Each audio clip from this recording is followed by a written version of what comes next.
प्रत्याशी योग्य होना चाहिए और योग्यता की कमी न क्षेत्र में है और न क्षेत्र के बाहर से भी है। और ये मुद्दे वो लोग बनाते हैं जो टिकट मांगते हैं। अगर यही मुद्दा होता तो आप ये बताइए, यहाँ कांग्रेस के 3-3 बार एमएलए थे और 5 बार एमएलए थे कांग्रेस के, 3 बार भाजपा के बने।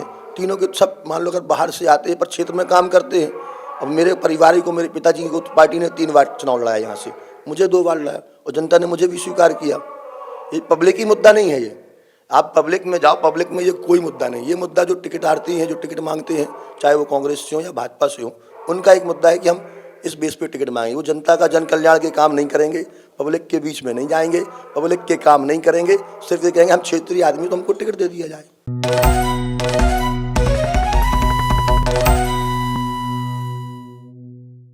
नो फिकर के कार्यक्रम हम क्यों ना पूछे में आप सभी का स्वागत है और आज हमारे साथ हैं बोहरीबंद विधायक प्रणय प्रभात पांडे जी।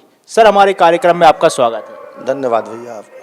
सर, आपसे जानना चाहेंगे कि अब चुनावी वर्ष शुरू हो गया है, चुनाव आने वाले हैं, तो जो 5 साल का आपका कार्यकाल रहा तो उसमें क्या क्या उपलब्धियां रही, क्या क्या कार्य ऐसे हुए जो जनता के बीच में आप जाके बता सकते हैं, जनता के बीच में उल्लेखित कार्य रहे?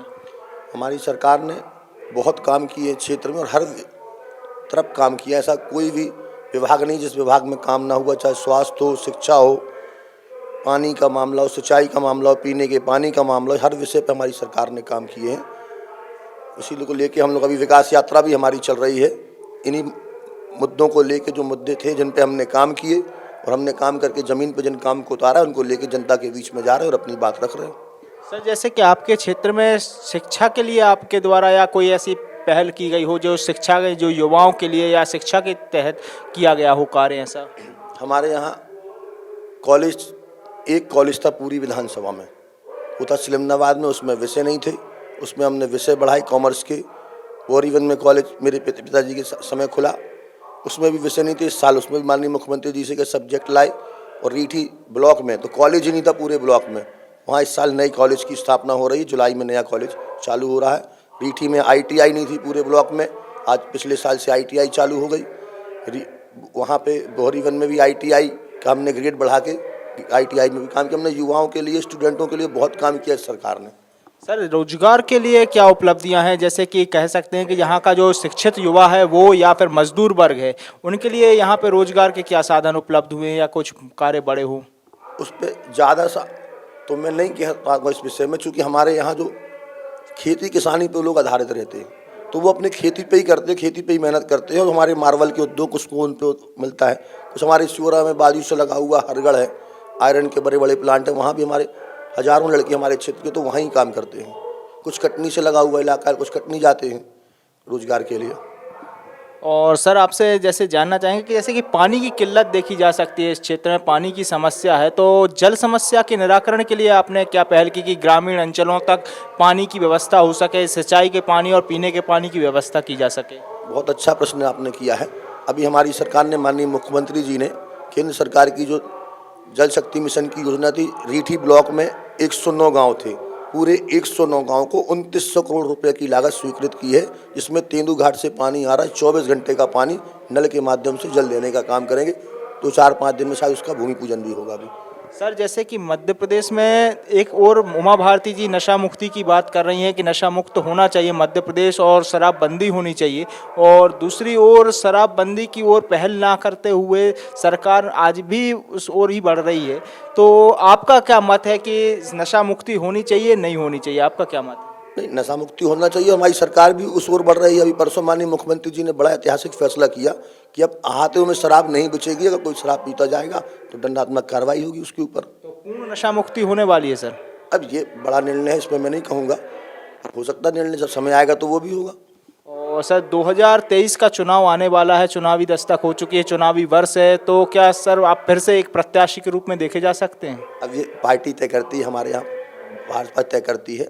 अगर पार्टी हमारी तय करेगी और पार्टी को लगता है कि मैं इस लायक योग्य कार्यकर्ता हूँ, मैंने काम किया है जनता पब्लिक के बीच में, तो मुझे निश्चित तौर पर आशीर्वाद देगी। पांडे जी तैयार हैं चुनाव के लिए? बिल्कुल, मैं तो पूरी तैयारी में हूँ कि अगर पार्टी मुझे इस अवसर देती है तो मैं निश्चित तौर पर पार्टी के लिए कार्यकर्ता के रूप में काम करता आया हूँ, काम करता जाऊँ। और सर, अंतिम प्रश्न की भारतीय जनता पार्टी जो कि 18 वर्ष 19 वर्षों से प्रदेश में सरकार बनाकर रही है, और तो इस बार क्या एजेंडा होगा पार्टी का कि इस बार फिर से चुनाव आ रहे हैं, तो भारतीय जनता पार्टी का क्या किन एजेंडों पर चुनाव लड़ेगी, किस मुद्दों पर चुनाव लड़ेगी? हमारे मुद्दे फिक्स है। हम तो जन कल्याण के लिए, पंक्ति में बैठे अंतिम व्यक्ति के लिए, हर वर्ग के लिए काम करते हैं, हर वर्ग के साथ साथ लेके चलते हैं। इन्हीं के लिए काम करते आए हो, काम करते जाएंगे, और यही हमारे एजेंडे भी हैं। हमने काम किए हैं इस एजेंडे के साथ। आज मैं विकास यात्रा में जा रहा हूँ, बताऊँ मैं आपको, मैंने पहली बार देखा कि कोई सरकार अपना हिसाब किताब पेश कर रही है और जनता भी उसको स्वीकार कर रही है। मैं भरे मन से पूछता हूँ कि साहब ये काम हुए हैं कि नहीं हुए, तो पब्लिक खुद कहती है कि हाँ हुए हैं। 2003 के पहले हुए थे कि नहीं, बोलते नहीं हुए थे। 2014 के पहले केंद्र की सरकार की, मैंने बताऊँ मैं आपको, ऐसा माहौल है कि पब्लिक इतनी जागरूक है, उस सब जान रहे हैं कि भारतीय जनता पार्टी इस देश का कल्याण कर सकती है, तो उसे भारतीय जनता पार्टी कर सकती है। सर, आपसे जानना चाहेंगे कि लोगों का यहाँ पे रुझान आ रहा है कि स्थानीय प्रत्याशी हो या फिर बाहरी प्रत्याशी, इसमें एक कहीं ना कहीं असमंजस की स्थिति रह रही है, तो आपका क्या मत है कि स्थानीय प्रत्याशी होना चाहिए कि बाहरी प्रत्याशी, या किस प्रकार के प्रत्याशी आना चाहिए इस बार? प्रत्याशी योग्य होना चाहिए, और योग्यता की कमी न क्षेत्र में है और न क्षेत्र के बाहर से भी है। और ये मुद्दे वो लोग बनाते हैं जो टिकट मांगते हैं। अगर यही मुद्दा होता तो आप ये बताइए, यहाँ कांग्रेस के 3 बार एमएलए थे और 5 बार एमएलए थे कांग्रेस के, 3 बार भाजपा के बने, तीनों के सब मान लो अगर बाहर से आते हैं पर क्षेत्र में काम करते हैं। अब मेरे परिवार को, मेरे पिताजी को पार्टी ने 3 बार चुनाव लड़ाया यहाँ से, मुझे 2 बार लड़ाया और जनता ने मुझे भी स्वीकार किया। ये पब्लिक ही मुद्दा नहीं है। ये आप पब्लिक में जाओ, पब्लिक में ये कोई मुद्दा नहीं। ये मुद्दा जो टिकट आरती हैं, जो टिकट मांगते हैं, चाहे वो कांग्रेस से हो या भाजपा से हो, उनका एक मुद्दा है कि हम इस बेस पे टिकट मांगेंगे। वो जनता का जन कल्याण के काम नहीं करेंगे, पब्लिक के बीच में नहीं जाएंगे, पब्लिक के काम नहीं करेंगे, सिर्फ ये कहेंगे हम क्षेत्रीय आदमी, तो हमको टिकट दे दिया जाए। और सर, एक बात और चल रही है कि ओबीसी महासभा काफ़ी सक्रिय है, तो इस चुनाव में जातिगत समीकरण कैसे देखे जा सकते हैं कि जातिगत समीकरणों पे चुनाव होगा या फिर प्रत्याशी के ऊपर ध्यान दिया जाएगा? क्या है इस बार आपको? इस बार विकास की तरफ ध्यान दिया जाएगा। ये विधानसभा बहुत जागरूक है, यहाँ के लोग पूरे जागरूक हैं, ये हमेशा विकास के साथ रहे हैं। इनने जब जब जनप्रतिनिधि चुने हैं तो विकास के अनुरूप चुने हैं। और यहाँ का ओबीसी वर्ग के लिए बता दूं मैं आपको, वो 100% भाजपा के साथ रहता है और विकास के साथ रहता है। ये मैं नहीं कह रहा, आप तो परिणाम उठा के देख लीजिए, सालों 2 पंचवर्षीय के, 3 पंचवर्षीय के, जहाँ जहाँ हमारा ओबीसी के साथी रहते हैं, वो सब पोलिंग भारतीय जनता पार्टी जीतती आई है। हमारे कार्यक्रम के लिए समय निकालने के लिए धन्यवाद सर। हमारे साथ थे प्रणय प्रभात पांडे जी, जो कि बोहरीबंद से विधायक हैं और लगातार जनता के बीच में अपनी सक्रियता बनाए हुए हैं। कि नो फिकर संस्था जो लॉन्च हो रही है, इसके लिए मेरी तरफ से ढेर सारी शुभकामनाएं। जन समस्या के जुड़े मुद्दे उठाते रहें, अच्छे अच्छे काम करते रहें, और दूर दूर दराज गांव देहात में आपकी खबर पहुंचती रहे, और आप भी यूं ही पहुंचते रहें। बहुत बहुत धन्यवाद।